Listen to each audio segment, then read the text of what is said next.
Pensemos en algo. Todo lo que construimos, lo que comerciamos, lo que descubrimos, todo depende de un lenguaje universal que casi siempre damos por sentado, el de la medición. Desde el celular que tenemos en la mano hasta las naves que viajan a otros planetas, todo funciona gracias a que, en silencio, nos pusimos de acuerdo sobre qué es un metro, un segundo o un kilogramo. Ahora imaginen por un momento un mundo donde la palabra pie significara literalmente el tamaño del pie de la persona que estuviera midiendo. Construir una casa sería una auténtica pesadilla, el comercio internacional una locura total. Pero ese caos, esa falta de un estándar, no es una fantasía. Porque de hecho esa fue la realidad durante miles y miles de años. La historia de cómo medimos las cosas es en realidad la historia de cómo la humanidad pasó de la confusión y el más o menos a la precisión que define nuestro mundo moderno. Para entender de verdad la importancia de tener un sistema, primero hay que viajar al pasado y ver cómo eran las cosas antes, en un mundo sin una forma confiable de medir. Los primeros humanos, pues, ¿qué hicieron? Voltearon a ver la naturaleza. El ciclo del día y la noche, las fases de la luna, esos fueron nuestros primeros relojes. Fue un paso importantísimo para empezar a ponerle orden al mundo, primero observar un patrón, y luego empezar a contarlo. Y esto nos lleva a un concepto que es clave en todo esto, la magnitud. Una magnitud es, en palabras sencillas, cualquier cosa a la que le podamos poner un número. El amor o la envidia, pues no son magnitudes, pero la longitud, el peso y el tiempo, claro que sí. Toda la física moderna se construye sobre esta idea tan simple, poder medir las propiedades del universo. Ok, una vez que supimos qué medir, la siguiente pregunta era, ¿y con qué? La respuesta más obvia, la más conveniente, estaba literalmente al alcance de la mano. Los egipcios, por ejemplo, usaban la brazada, que era la distancia de codo a codo. Los ingleses, el pier. Era un sistema súper intuitivo, pero tenía un defecto enorme, porque a ver, ¿el pie de quién? ¿La brazada de qué persona? El resultado era que cada región, cada reino, hablaba un idioma de medición completamente distinto. Y el problema no era nada más práctico, sino que se volvió político. Como lo sugiere la cita, la unidad de medida era una cosa de prestigio. Ningún rey iba a adoptar la medida de su rival. Esto creaba un caos tremendo en el comercio y, peor tantito, frenaba el avance de la ciencia, que necesita que los experimentos se puedan repetir igualito en cualquier parte del mundo. Durante siglos, este desorden continuó. Se necesitaba una solución radical, una idea que no le perteneciera a ningún rey ni a ninguna nación, sino a todo el mundo. Y esa idea revolucionaria fue el metro. Ojo, sí hubo intentos de estandarización antes, como en el Imperio Romano, pero cuando el imperio cayó, el mundo regresó a la anarquía en la medición. Tuvieron que pasar siglos hasta que, a finales del 18, en plena Ilustración allá en Francia, surgió por fin una propuesta que lo cambiaría todo.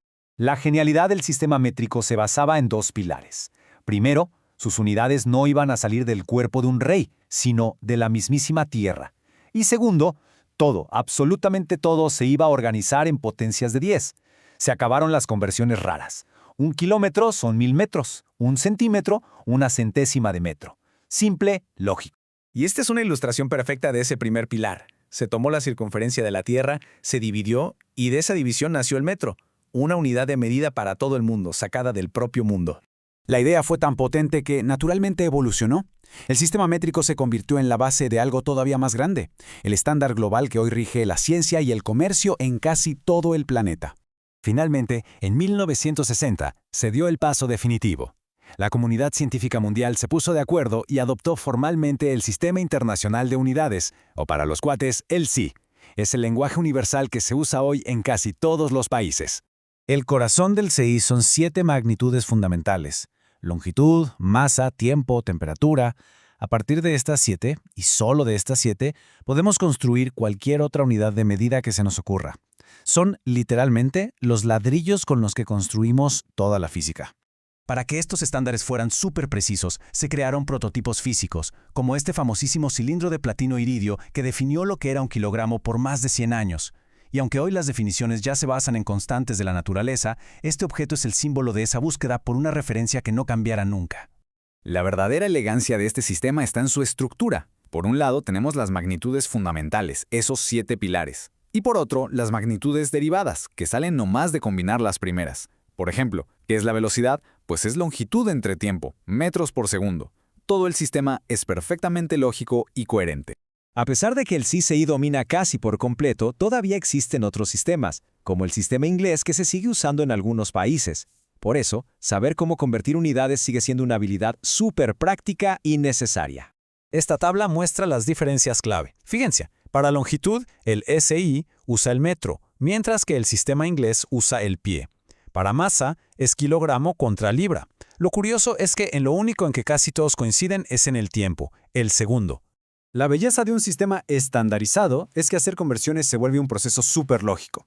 Solo se necesita saber la equivalencia, por ejemplo, que un metro son 100 centímetros, y luego multiplicar de tal forma que las unidades que no queremos se cancelen. Es un método universal y la verdad casi a prueba de errores.